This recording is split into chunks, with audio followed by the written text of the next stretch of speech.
So welcome to our LabCoP special eco session today, a session that features Mpox. My name is Francis Ochen from the African Society for Laboratory Medicine, and I'm a project manager at ASLM. Our session will run for 1 hour. We will take shared presentations and a few remarks from senior colleagues on the call. Kindly join the discussions through the chat. And we will also have language interpretation services kept to either English, French, or the Portuguese channel. Our session today really focuses on Mpox. And as we are aware, since December 2022, there has been a large outbreak of Mpox in the Democratic Republic of Congo, with a growing number of countries on the continent and beyond reporting cases in the recent past. We're also aware that Africa CDC declared the outbreak a public health emergency of continental security, and subsequently WHO declared the outbreak a public health emergency of international concern. To highlight the key developments in to the community of practice that we support, ASLM and partners will convene a series of special sessions aimed at equipping healthcare professionals, lab practitioners, and public health officials with the necessary knowledge and skills to strengthen some practices directed at preventing, detecting, and responding to the current Mpox outbreak. In this first session, among many that we will be running, we take a general look at Mpox and the current diagnostic landscape that supports the response, detection, and prevention. Colleagues, we have distinguished speakers that will take us through the session. Our first speaker is going to be Mr. Ngobile Ndolovu. Ngobile is the Chief Executive Officer at ASLM. Mr. Ndolovu has a wealth of public health and management experience and is leading ASLM through one of her most transformative periods in the history of the organization. Before joining ASLM and ascending to the CEO position, Ngobile managed a regional laboratory strengthening program in Africa and the Caribbean, introducing the SLIPTA program and advocating for public health labs to achieve international accreditation. Our second speaker is going to be Dr. Yenu Kebede Tebeje, and Dr. Yenu is Head Division of Lab Systems and Networks at Africa CDC. Dr. Yenu is a medical microbiologist and a public health expert with over 20 years experience in teaching, research, capacity building, and program design and management. His current role at Africa CDC includes leading programs to strengthening public health lab systems and networks in Africa. He is also leading initiatives at Africa CDC with partners to advance the use of lab diagnostics for universal health coverage and implementation of health security in Africa. Before joining Africa CDC, Dr. Tebeje worked for more than 12 years as a technical officer and later as the lab branch chief at the US CDC in Ethiopia, where he actually provided strategic leadership for one of the most successful lab systems programs on the continent. The third speaker is going to be Professor Sikolile Moyo, and Professor Moyo is a lab director with the Botswana Harvard AIDS Institute partnership. Professor Moyo is a medical virologist based at the Botswana Harvard AIDS Institute partnership, and he is also a research associate with the Harvard Chan School of Public Health. He is involved in various pathogen genomic studies, including HIV, SARS-CoV-2, hepatitis, human papillomavirus, TB, among others. And Professor Moyo and his team actually identified the highly contagious Omicron variant of SARS-CoV-2. And he has been named one of the Time magazine's 100 most influential people of 2022. And last but not least is Dr. Kavi Ramjet. And Dr. Kavi is the head of business intelligence with Foundation for Innovative New Diagnostics. Kavi joined FIND in 2019 as a program lead, and he has experience in the design of innovative diagnostic concepts for microbial identification and rapid antimicrobial susceptibility testing. Prior to joining FIND, Kavi filled several positions and in a leading diagnostic company, first as a research and diagnostic scientist, and more recently as a business manager in charge of marketing, strategy, and new opportunities assessment. So colleagues, join our panel of distinguished speakers, starting with Mr. Ndolovu. Mr. Ndolovu, over to you.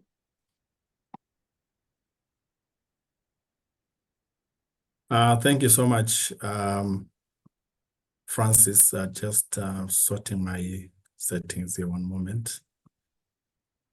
So colleagues, good afternoon, good morning, and good evening, depending on where you are. I'm very delighted to welcome you to this important webinar series that is going to be focusing on monkeypox. And this series actually marks the first of our sessions today, meaning that we have got a number of sessions that we are going to be arranging to disseminate more updates and more developments around monkeypox. So as many of you are aware, we are facing a significant public health challenge. The recent surge of monkeypox cases in DRC and other countries across Africa has prompted both the WHO and the Africa CDC to declare it a public health emergency of international and continental concern. So these declarations actually underscore the urgency of a coordinated global and regional effort to strengthen diagnostic, case management, and surveillance capabilities. So the goal is very clear. We must act swiftly and effectively to contain this outbreak and save lives. So let me be explicit and mention just a few points here. I think one of the things that we are observing in this outbreak is the severity in terms of the number of cases that are increasing and the deaths. Secondly, the factors that are driving this outbreak, including heterosexual transmission, and again, observing that children are also being affected the most. And lastly, the challenges that we are facing in terms of containment, such as cross-border movements, low public awareness, limited understanding, the poor vaccination strategies and coverage, and also the need of the adequate human resources to support here. But most importantly, the issues around testing coverage. And of course, this relates to the access to Mpox technology, diagnostics, and that can be a huge challenge, especially when you are responding to a pandemic. You look at the issues of supply chains that are usually a big issue when it comes to such epidemic-prone tests. There's a challenge of finding, high-quality tests when these outbreaks are okay, and these are the experiences that we are currently having to solve together with many partners. So at ASLM, we understand the crucial role that healthcare professionals, the laboratory practitioners, the public health officials play in combating this outbreak. That is why ASLM is using this LabCoP platform in collaborating with other esteemed partners. Today, we have got Africa CDC. Thank you so much. We have got even FIND who are going to be participating, and we are going to be convening such webinars. So our aim as we convene this series of webinars is to equip, is to share some of the latest knowledge, latest skills, experiences, and best practices that could help all of us, help countries, some of them that are not yet experiencing even any cases, but we really want to be a platform that really is going to be bringing some of these latest developments. So today I'm very excited. We have got experts that are going to be giving us some of the information in terms of the epidemiology of monkeypox and some of the interventions that are there, especially around the diagnostic landscape. So I really want to welcome you to this very important webinar today. So thank you so much, and over to you, Francis. Thank you very much, Ms. Tango Bilendolovu. We certainly must act and act fast, even with the challenges that are available to us. Now, let me take this opportunity to invite Dr. Ienyu Kebede to give us his remarks. Yeah, thank you. Thank you for inviting me. We appreciate, these types of community of practice.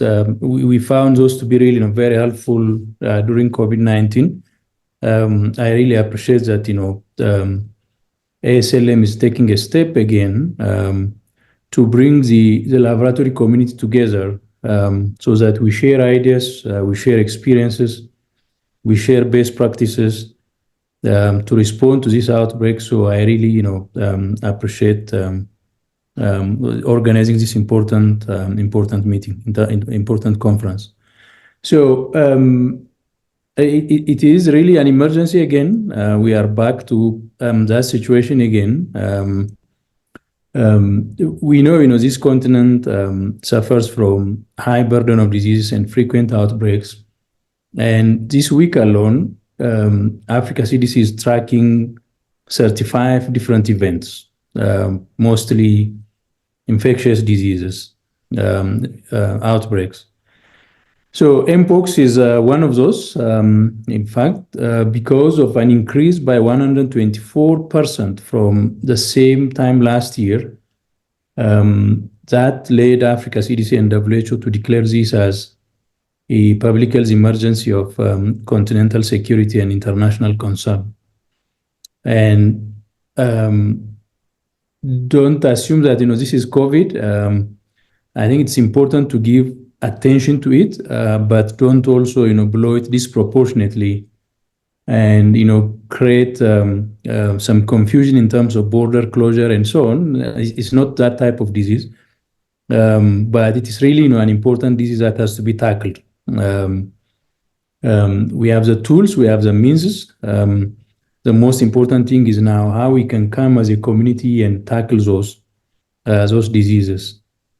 After that declaration of emergency, so we have taken really a number of steps at Africa CDC. So I would like really to update this global community on lab systems on what we are doing.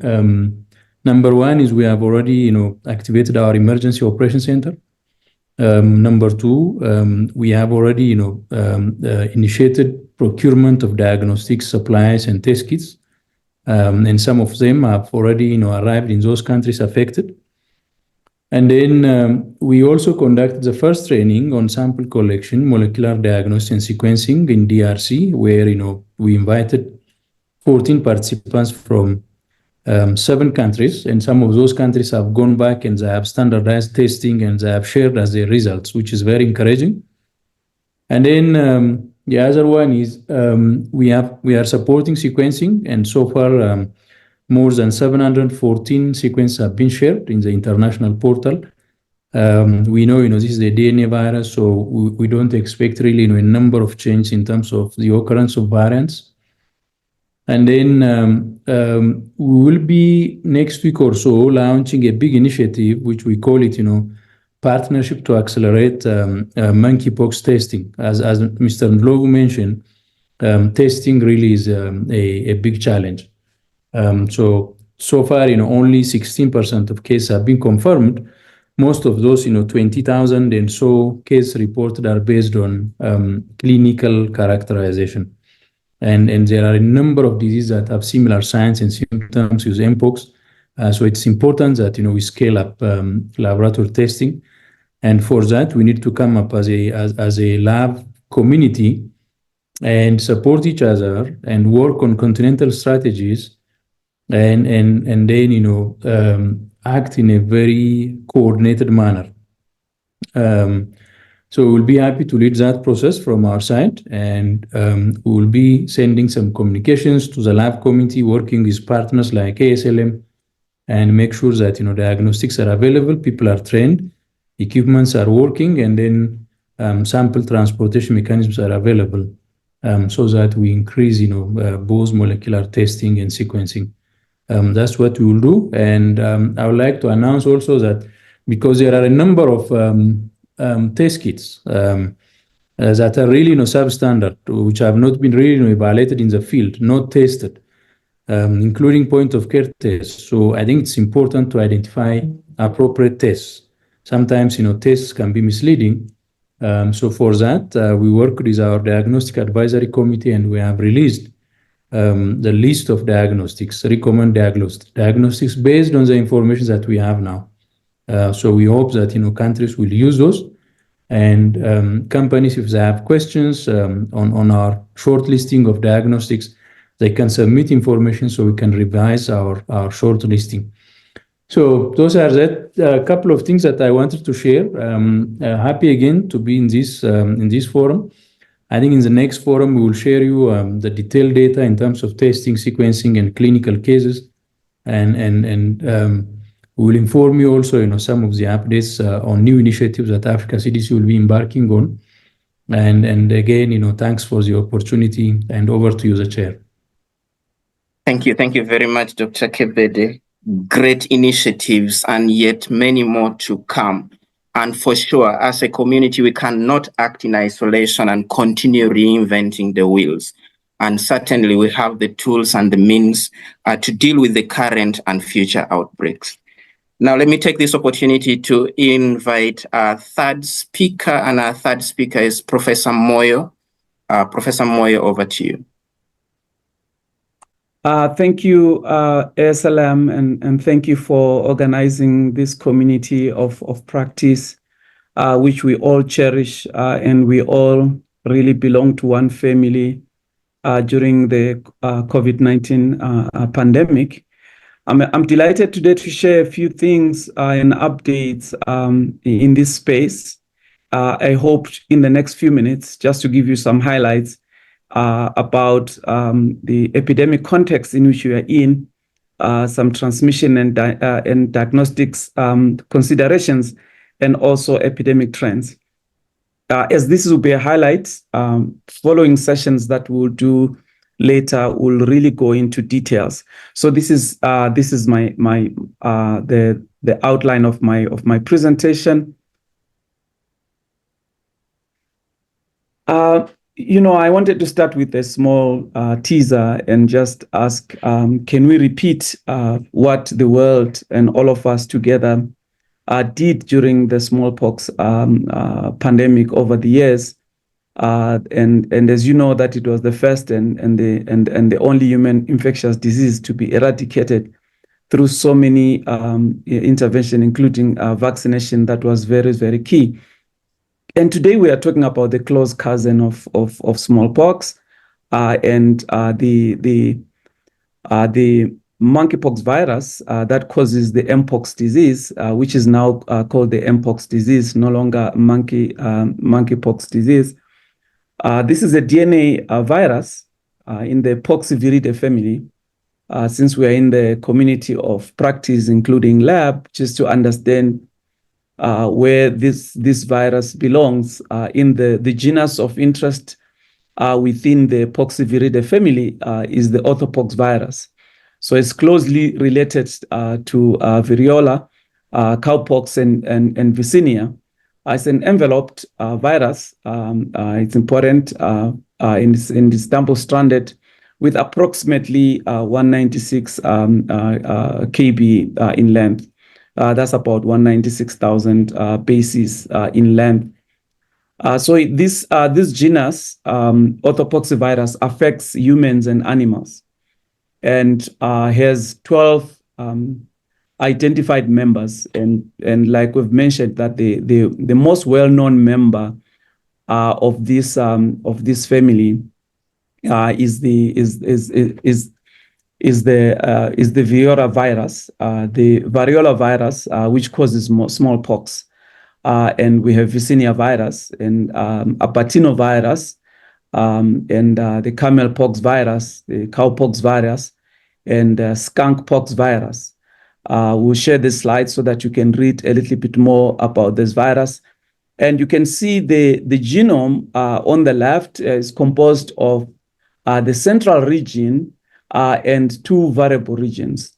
This is important, of course, when we talk of diagnostics, understanding the regions of importance in terms of the changes that we expect and the gene targets that are involved in diagnostics, but also not only in diagnostics, but also involved and needed for as drug targets. As you can see, one of the drugs, tecovirimat, with the target area that is given there in the central region, but also those that are involved in immune regulation, the cytokine complex that is enhanced.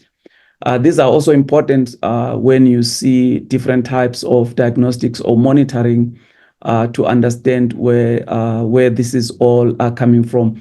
So on the right of your screen, you'll see the Poxiviridae family with two subfamilies, and the subfamily of interest is the orthopoxvirus, which has those 12 members that I talked about. So where are we coming from with the Mpox, formerly known as the monkeypox? If you don't mind, I'll switch off my screen so that my video, so that I preserve my bandwidth. I'll come back. So it's an emerging zoonotic disease which affects both humans and animals, and it was first identified in 1958. It was identified in 1958, and interestingly, in non-human primates, in experimental monkeys in Copenhagen, and the infections in humans were first described in 1970 in the Democratic Republic of the Congo, and up to now, it has been rare. With sporadic occurrences in humans, and of course in African gophers and rodents that are considered as the reservoir of the Opoxos species. So the monkeypox, therefore, it represents a zoonosis. So this is important to realize that it's a zoonotic infection. So the manifestation of Mpox is like a smallpox in terms of the rashes that it causes. And as you know, the name monkeypox is a misnomer because monkeys are not the main host or reservoir. So the disease was recently renamed Mpox, and also to make sure that we don't use names that dehumanize other regions of the world. In terms of transmission, we know that we have animal-to-animal transmission, and then we have animal-to-human transmission, zoonotic transmission, especially with contact with infected animals. And then after that, of course, human-to-human transmission, which is driving a lot of the transmissions that we see. Although if you look at the clades and the distributions, we still think there's still animal transmission, but the current outbreaks are really driven by human-to-human transmission. Contact is necessary, and also mother-to-child transmission. So in terms of diagnostics, is really dependent on a number of factors. One, virus isolation. The virus can be cultured in the lab. But also, like it has been mentioned, sequencing is one of the most fundamental parts of the diagnosis in terms of knowing which clades are circulating. The clades are important to know because they have differences, as we see in severity, in transmission, potentially in terms as well, as you'll hear in the next speaker talking about the diagnostics and the ability for the diagnostics to detect different clades and also some of the mutations that are important. So it can be grown in cell lines such as Vero or Vero EC, some HeLa cell lines, some LLC MK2 cell lines that can be grown in those cell lines. But also we have, during COVID, an expansion of real-time PCR that had become the hallmark of really diagnosis. and also isothermal methods. And then, of course, serological assays will become important as they are becoming developed, validated, and also used in the field. You will hear about that in the next. So some brief guidance for lab investigation. I refer you to some of the guidelines that have been released, especially the WHO guideline that has been released, and more updates will follow. You'll follow soon if you watch the space, especially the Africa CDC website, the ASLM website. Some of the more guidance will be given. But so far, we know the specimen of choice is the skin lesion material, the swabs of the lesion exudate, they aspirate that fluid, and also the lesion crusts. The materials of choice is the Dacron or polyester flogged swabs with viral transport media or dry swabs. And it's important to look at that guideline in terms of time. The specimens could be valid depending on whether you have viral transport media or you have conditions to stabilize. So it's important to look at the guidelines so that you develop good transportation materials. And also there have been training recently just to focusing on training of collection aspects to preserve so that we have accurate diagnosis. So there's a question that people always ask, is it an African problem? Since we know that if you look at the 1970s and the 1979, the cases were mostly within in Africa. As you can see, you can read more in this review that we've seen here. And if you look at in the 1980s and the 1989s, the outbreak was still concentrated in Central Africa and West Africa. And in the 90s, we started seeing more countries around the region, but still concentrated within the DRC. And oops, in the 2000s, cases were detected in the United States. So which close to show that in infectious diseases, really in terms of the viruses do not know borders and passports. So we are an international community and a global village, which we really requires us to work together in the fight against Mpox.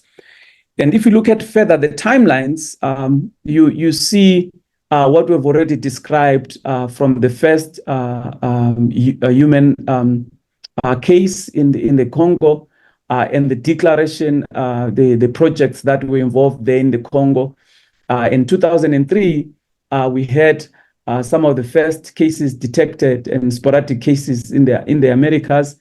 And in 2023, of course, there was a declaration that Mpox no longer constitutes a public health emergency of international concern. Of course, that has changed recently. And in 2018 to 2019, there were sporadic cases in the UK, in Israel, and in Singapore. And in 2017, some massive outbreak out in Nigeria with 100 confirmed cases. And then 2022, as well, you see the declarations and the number of cases that continued to increase that are outlined there. But the picture recently in the past year or two really shows a drastic change. And since January 1, 2022, cases of Mpox have been reported from 121 member states across 6 WHO regions. And as of recently, in July, August, we have over 100,000 cases, laboratory confirmed cases.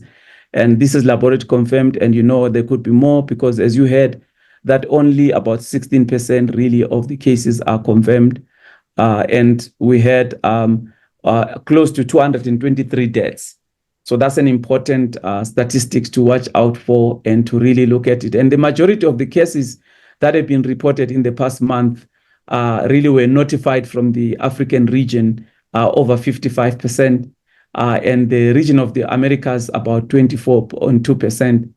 And the 10 most affected countries globally since January 1, 2022 are the United States with over 34,000 cases, Brazil with 11,000 cases, in Spain with 8,000 cases, of course, the DRC with over 4,000 or 5,000 cases, and this continues to grow. And we have seen many other countries that are coming in the list. And these 10 countries that I've just mentioned, they account for more than 80% of the cases globally. If you look at in Africa, this report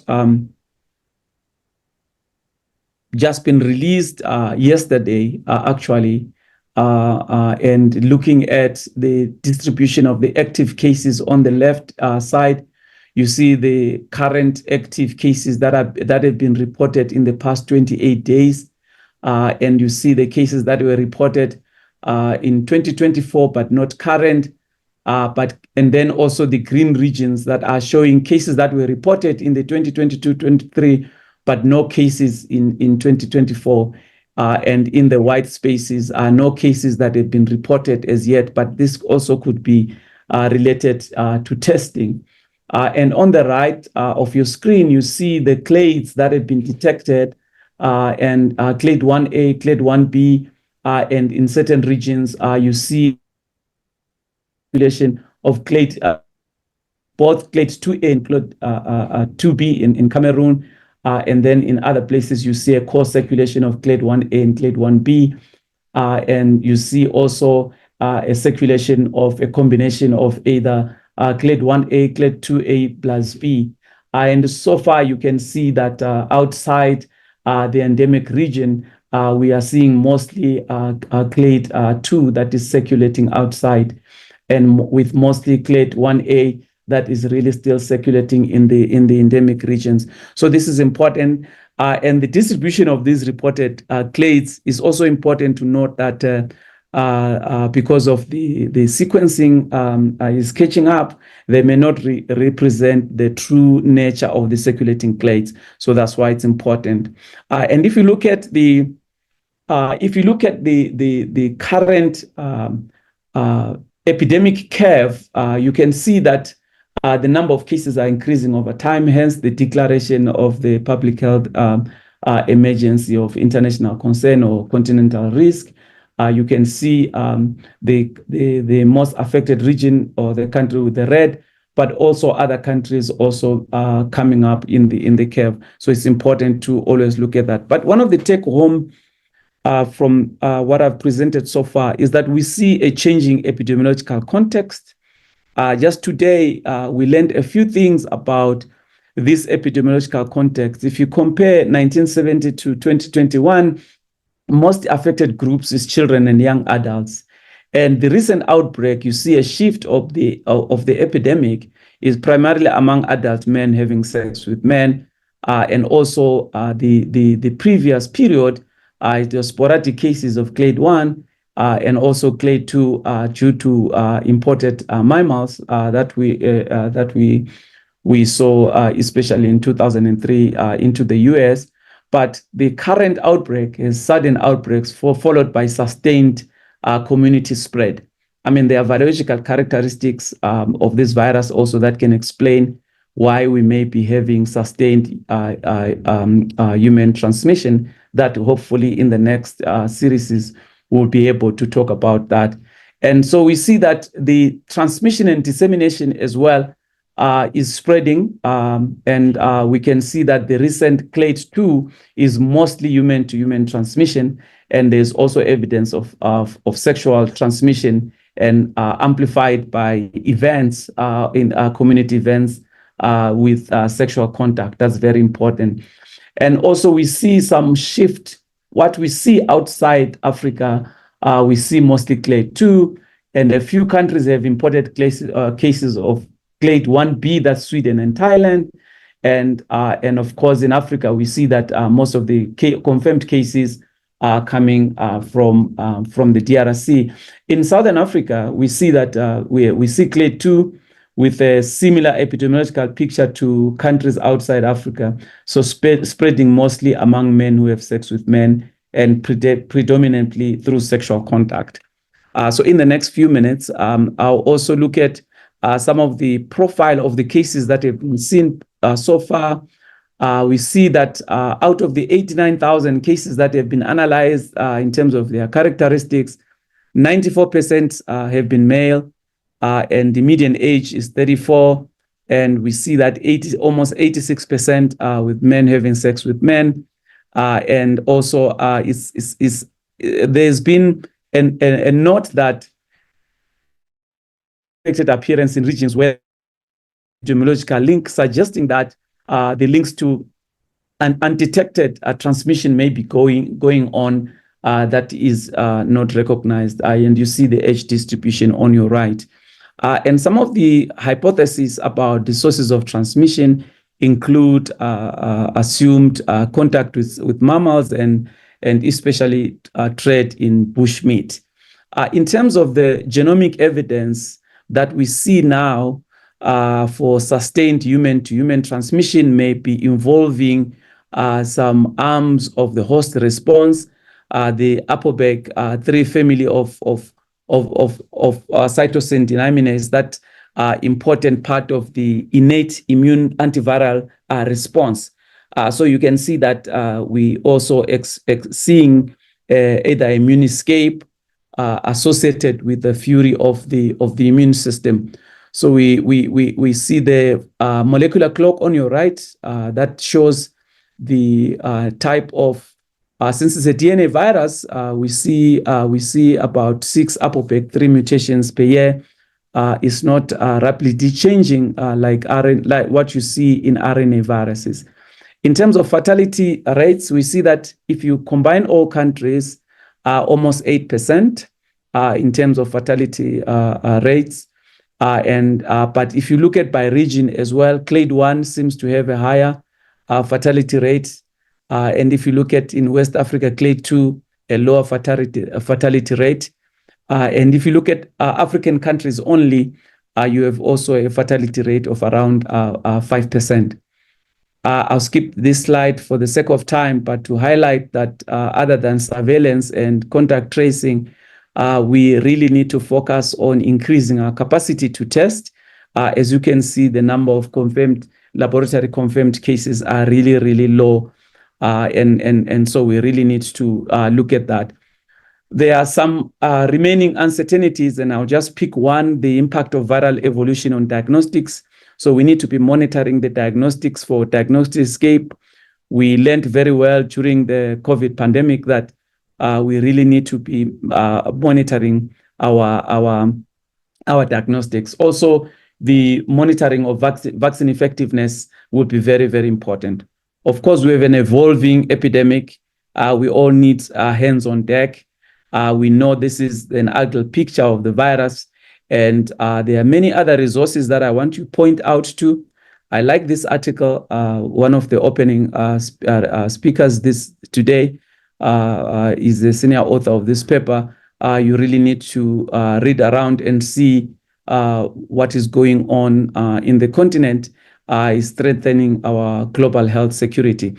Also, some resources that are important for you to look at. I'll point out the Africa CDC website has frequent updates. Many times in a week, you'll see frequent updates. The WHO website that is there as well, there's updates up to yesterday. And also the EpiWin website summary as well, looking at the changing perspectives. Really just trying to underline and understand why we are having the current outbreaks, and really looking at what has changed, and that is important for us as scientists. With that, I say thank you, and special thanks to Professor Wolfgang Fraser and Africa CDC and the ASLM for their contributions to this talk and discussion. Thank you. Thank you. Thank you very much, Professor Moyo. A comprehensive overview there of the Mpox, from the agent through to what we need to do. Now, let me take it to Dr. Kavi Ramjit to take us through the diagnostic landscape in about the next 15 minutes. Ramjit. Thank you very much. So I would like to thank ASLM and the team for inviting Fine. I think this is a great initiative to try to learn more while we're going through this outbreak. So today I'm going to try to give you a sense of what is the overview of the diagnostic landscape today. The team is still working on that. So my name is Kaviramjit. I lead the business intelligence unit at FINE. Among my activities, my team is also supporting the landscaping and partner engagement, including Mpox manufacturers as well.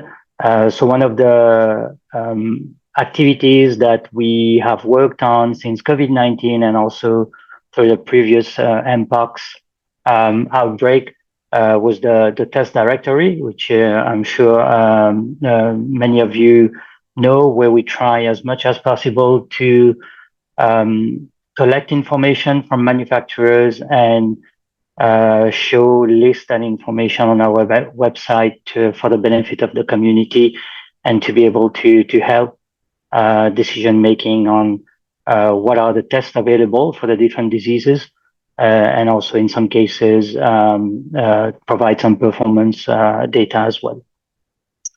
So just quickly, if we look at the diagnostic tools for Mpox, the main one we are talking about here are molecular and antigen RDT. So molecular tests are the ones that are being used at the moment, and we have different type of molecular tests, mostly known as the confirmatory test. So we'll have a lot of lab-based PCR kits today.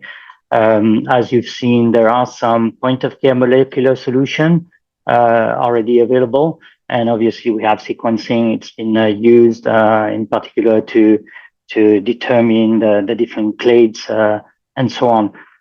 So for sequencing, we don't have kits per se, but we have a lot of different protocols and also in-house protocols.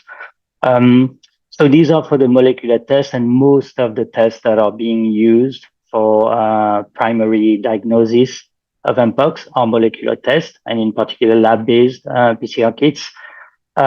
And then we have the antigen RDT. The antigen RDTs are not recommended yet as primary diagnostic tool. One of the main reasons for that is that we don't have any strong data in terms of performance. So hopefully in the next coming weeks and months, we will be able to work on that and provide more information on the performance of those tests. Some of the recommended specimens, obviously the lesion swabs, but we also see a few tests that have been validated on oropharyngeal swab and also anorectal swab. We have two TPP that can be made available, 1 and 2 for the use of the test in laboratory, but also for decentralized settings as well. As some of you have seen recently, we have published the Diagnostic Readiness Index for several diseases. We have that on FINE's webpage for 21 diseases. So I'm only showing here the Mpox. As you can see, it's a way to actually determine the readiness in terms of diagnostic tools, regulatory approval, coverage of many different types of category of technology for a specific disease. As you can see here for Mpox virus, we are not doing too bad, I would say. It's ranked 5 at the 5th place if we compare it to COVID-19, where we have a lot of tests now available. And if you look at the picture here, it looks like an amphitheater with a stage here. Basically, one way to look at that is that in contrary to different shows where you might go, you might tend to come closer to the stage here. If you're farther, it would be better if we look at the index. So we have a few parameters here, such as regulatory status, development status, different categories of technology. And we can see, for instance, that if you look at the true point of care solutions for Mpox, we don't have much today as compared to lab-based and near point of care solution. We have some tests in development. In terms of regulatory status, we're not doing too bad, not too good either. A lot of those tests are mostly CE-IVDD, and only a few of those tests are approved, authorized through the emergency use by FDA. And we've seen also that now, as mentioned, there is a list of recommended tests by Africa CDC as well. So to jump in the landscape right away, if you look at the lab molecular test, the data we have from 2022, 2023, we have 91 lab tests. So those are molecular kits, basically, that could be used on the open PCR, and some of them on automated platform. But for lab testing, that requires lab infrastructure. And if we look at the breakdown, we have 5 FDA EUA tests approved so far, with one here, the CDC being a laboratory developed test. And then we have a lot, as I mentioned, a lot of CE-IVD tests today, and some other regulatory approval. So one important thing to mention here is that those data are data that were collected during the previous pandemic in 2022. We had some updates last year as well, but we are actively working on an update of this landscape, because some of those tests were probably discontinued, and some tests in development are probably not in development yet. So we really need a refresh of this landscape to have a better sense of what are the tools available today for use.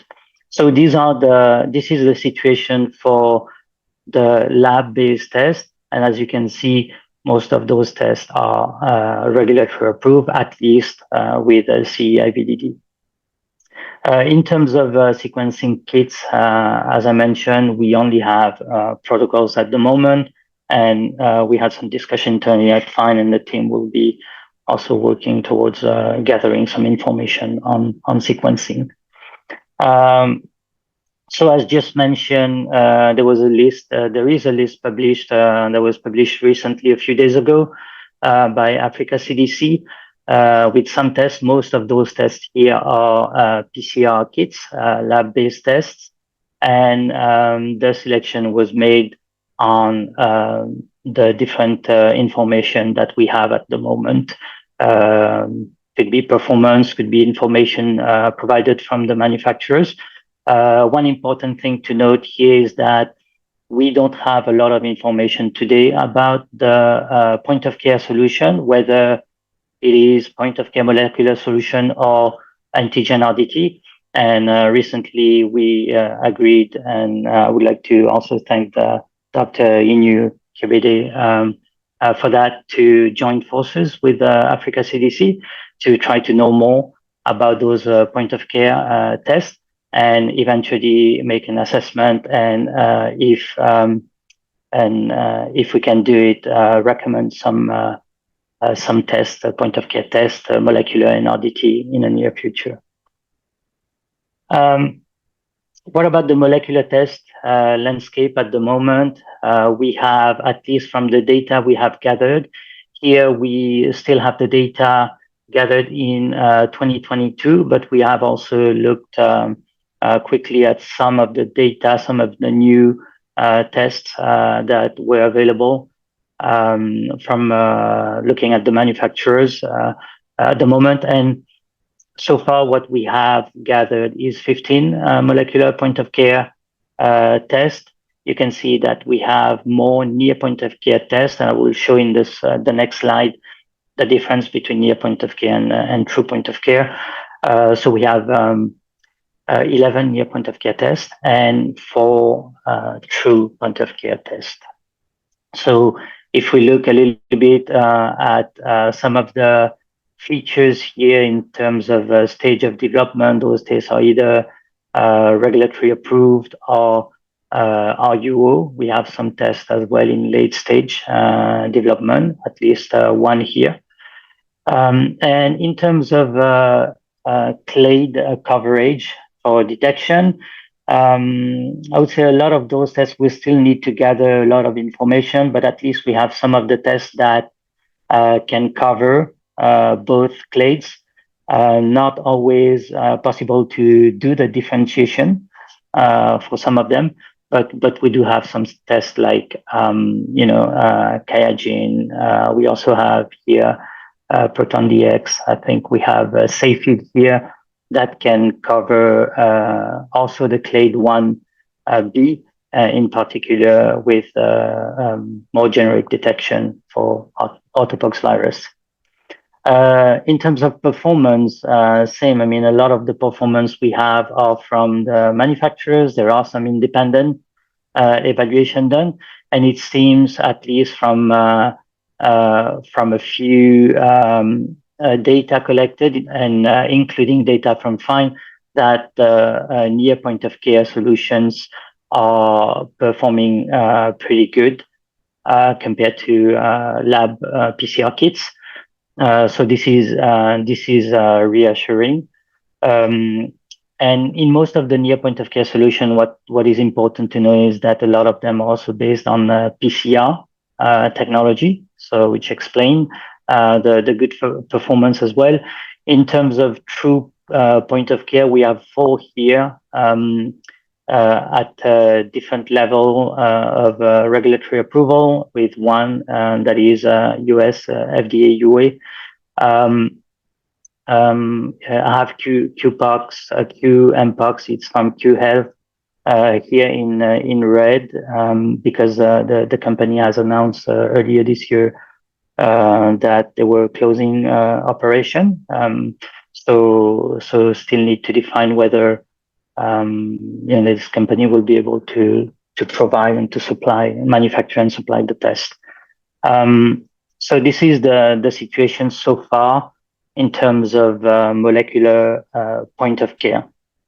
So as I said, the difference between near point of care and true point of care, I have a few examples here, like the SD biosensor platform, SafeFeed, and also the QIAGEN.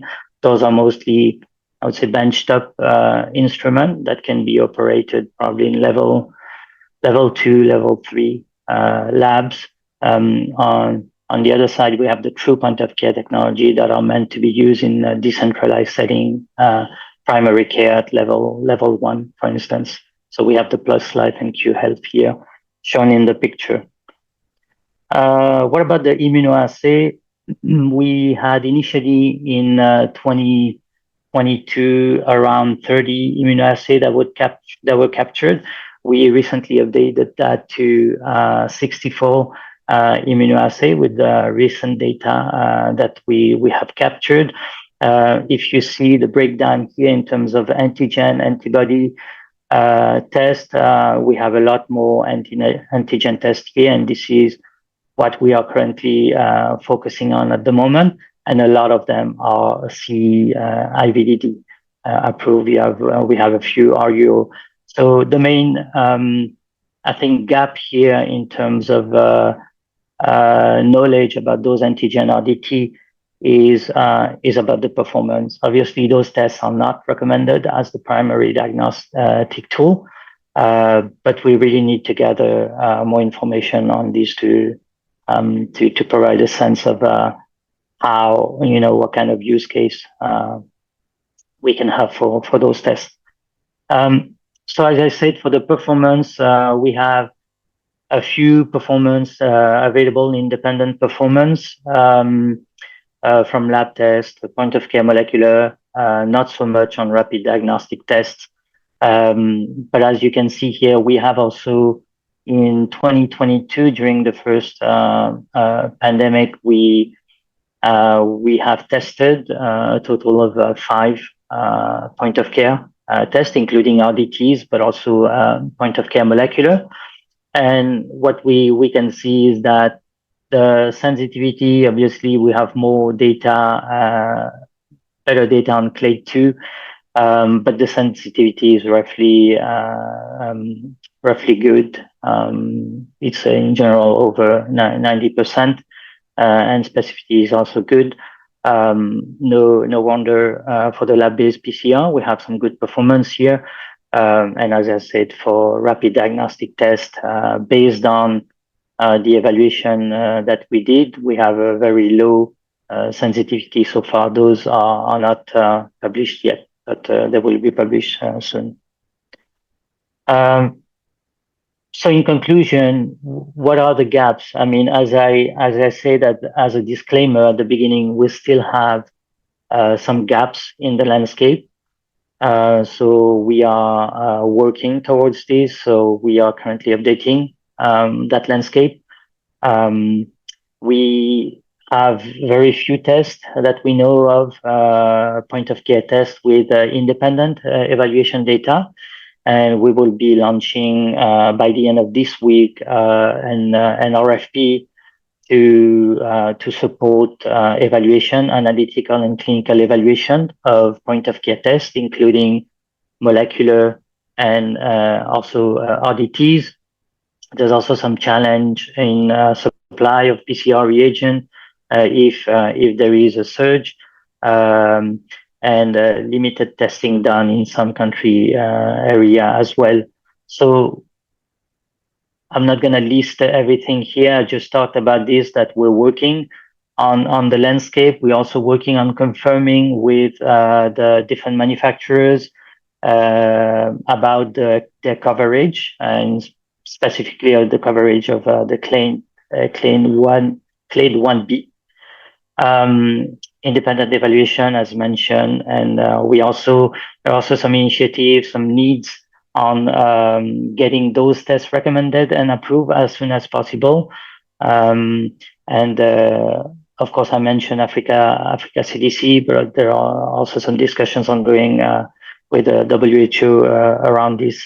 And of course, tech transfer of PCR reagent or kits to manufacture in region. This is definitely something that will simplify the access to those tests, but this is probably more of a midterm project. So I think we are at time, so I'm gonna stop here. This is basically the same thing in terms of response plan, but one thing that is important is that we really need to learn from COVID-19 and also learn from some of the mistakes in done in COVID-19. Although we made a lot of progress, we need to be able to have the short-term and long-term plan. So we are hoping that in the near future, in the next coming weeks, that we will have enough information to provide and to help the community decide, and the different governments as well decide on the type of test that they can procure based on available data and performance evaluation that we're doing at the moment. So thank you very much, and thanks again for inviting Fine to this session. Thank you very much, Kavi. A very comprehensive review of the landscape there. And colleagues, you may note that we are already at the top of the hour, and we are requesting that we could take about 10 minutes of your good time to deal with a few questions. Kindly also note that the questions that we will not be able to deal with here will definitely form the shaping of our next sessions. We already indicated that we'll have a series of Mpox special sessions running hereafter. And so those questions will definitely be dealt with. Let me start with Dr. Kebede-Yenu. And this is a question that I am modifying to speak to the deployment of diagnostics on the continent. And we know that the epicenter for now is the DRC. It's moving outwards to other countries. But You have also spoken to the fact that Africa CDC is working with member states to make sure that we can deploy capacities throughout the continent.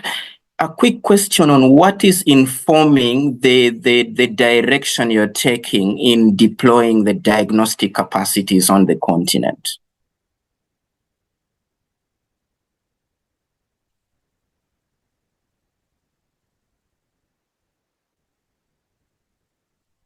Dr. Yenu, if you're speaking, you're on mute.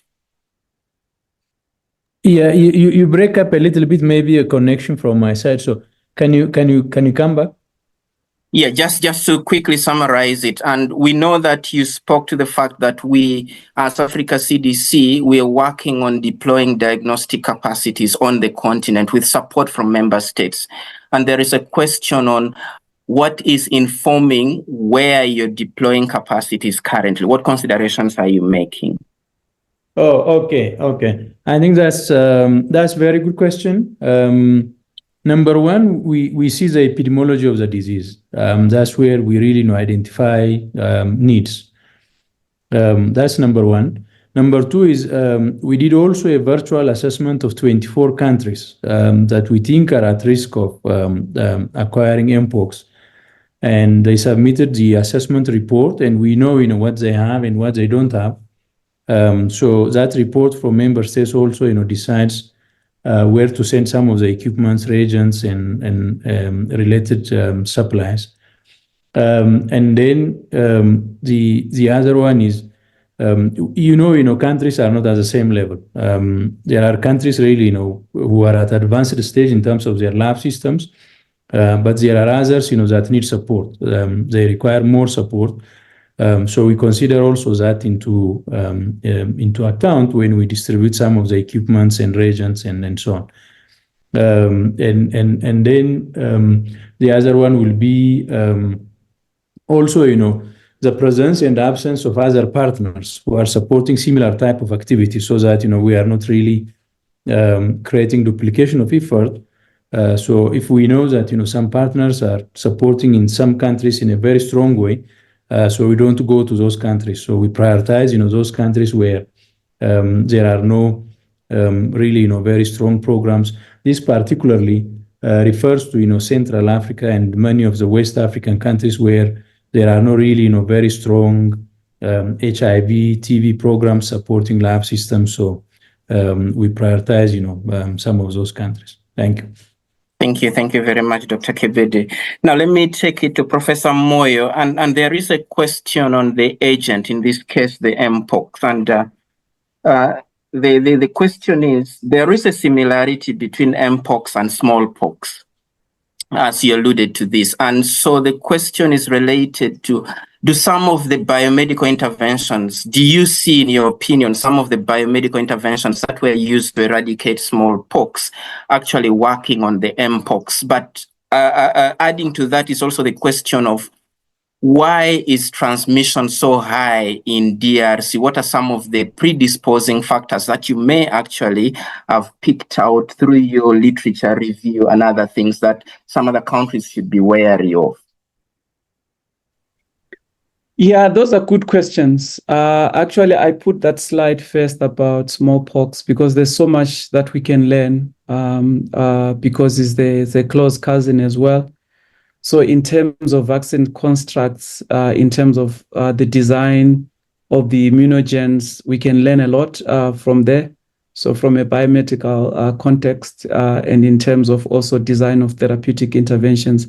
So there's so much to learn from there. Of course, Mpox has its own uniqueness in terms of transmission dynamics, in terms of how it interacts with the host cell. And before I answer the question about DRC, there was another question about the immunology. If it's self-limiting, why is it causing so much fatality? I think that's an important one. Although I'm not an immunologist, I know that the monkeypox virus has no effect on the MHC class of part of the immune system. So that means that the cells infected with monkeypox virus can prevent T cell side of the response, and from being activated, in the T cell receptors. So in other words, your CD8 T cell response mechanism is not well activated. And also that this insensitivity to MHC strategy as well is a strategy for controlling the antiviral T cell activity. And therefore you get a lot of inflammatory cytokine production. That is just a fury. The body just get too inflamed, and that's not good for the body. And so I think that's the critical aspect, how the virus spreads and infect the host cell. And so that a cell-associated viremia is what is also explaining why it's evading strategies employed by the host. So that's why you see that these changes with the virus are also reflecting an evasion of the immune system, because the host is trying to induce some deletion or changes through the APOPEC. Well, DRC, like we see that it's been endemic, and also the characteristic of the reservoirs that we describe also around those areas. So the animal to human transmission and interaction could partly explain that. And outside DRC, you can see that the different clade comes in. So it means that there's some changes with the virus that is allowing for transmission, especially outside. So at least that's some of the factors. Of course, there are other factors, climate changes, that we also know that zoonotic infections are amplified by climate changes. Thank you. Thank you very much. And let me take it to Ndolovu. And just a quick one on the declaration of the disease, the outbreak, to mean it is now of public health importance or public health emergency. What does that declaration mean to the continent?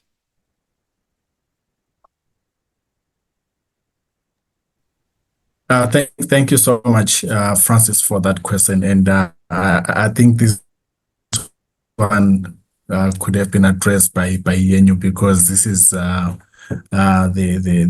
he's right at the center of really, galvanizing that continental response. But just in short, well, number one, it means that as a continent, the resources that are needed, we can bring our joint efforts to really address this challenge. So I think really it's bringing all our resources around as a continent, and of course even inviting our international partners to help in responding to this monkeypox in the continent. So I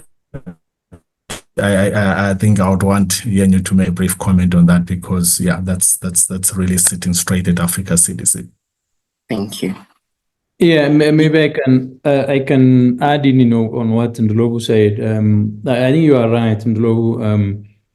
Number one is, if you declare emergency, so it means that you are bringing the global attention. For a long time, Mpox has been neglected somehow. And even, when the emergency declaration ended in 2020 to 2023, the number of cases in Africa were already increasing. So it's important that, we bring this to the attention of the continent by declaring this emergency. That's one. Second is, once you declare emergency and then you activate your emergency procurement system, so it becomes easier for you, to procure vaccines, diagnostics, and all those things, because institutions like WHO, Africa CDC, so you activate your emergency procurement program. And then the third one is, it also gives mandate to some of the organizations like WHO, FIND, CEPI, Gavi, to activate the 100 days mission, including, emergency use authorization of some of the vaccines and diagnostics. So emergency declaration in general, it facilitates resource mobilization. It facilitates your procurement process. It also brings more partnership and attention to the global community. And then it helps also, very streamlined approval of some of the products which are on pipeline, including vaccines. Thank you. Thank you. Thank you very much. And the last question, in about 50 seconds to Kavi, the developments around test methods that use blood samples, given that some cases may not present with the typical signs and symptoms that we know, and the lesions may actually not be there, yet they could be having capabilities to transmit. So there are some developments in the area of getting test methods that use blood samples. Thank you for the question. Yeah, that's an interesting question. From what we've seen from manufacturers, most of them are focusing mostly on the lesion swabs, obviously, because this is easier in terms of development. But we've seen one or two developers trying to focus on blood, although there's a big challenge here. So this is something that we will keep investigating while we discuss with those manufacturers. But I've not seen that many at the moment focusing on that. The simple reason for that is that they will need to address the majority of the cases and focus on good performance, which is probably not the case yet for the blood-based test. But this is something that I can update in a few weeks from now, while we know more about what's in the pipeline. Thank you. Thank you very much, Dr. Kavi. And colleagues, thank you again for sacrificing your 10 minutes and allowing us to deal with a few questions. The rest of the questions will be dealt with in our subsequent sessions, but some of them will also form part of the materials that we'll be receiving in the package that relates to this session. And now let me hand it over to Mr. Ngobile Ndolovu to give us the closing remarks as the chief convener of this and looking at the way forward in of the series that we're going to get on behalf of all our speakers in the interest of time. So thank you so much, everyone, for attending this session. So I think I want to end with just some of the words that Dr. Yen used. He says, we have the tools now, we have the means, we have the experience even coming from the COVID-19 response. So we are much more prepared, even from what FIND indicated even in their closing slide. So I think all those experiences and all the infrastructure, the technology that we have developed and set up during the COVID-19, I think it's an asset that we would like to use even moving forward.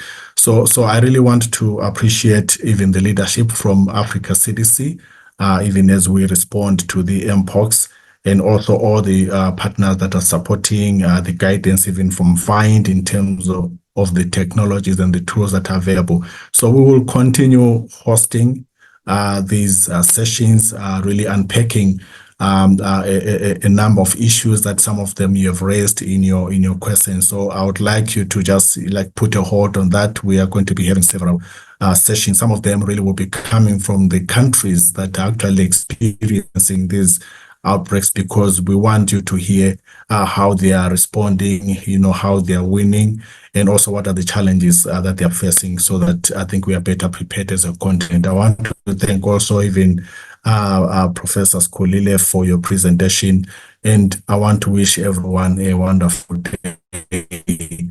Thank you so much, and over to you, Francis. Thank you very much, Ngobile and Kavi, Dr. Yenu, Professor Moyo. It was an exciting session. Colleagues, be on the lookout for our next sessions that will definitely take on from here, among other things that we do share routinely with you. And from us, ASLM, do have the best of your morning, afternoon, or evening, depending on where you're joining us from. Thank you.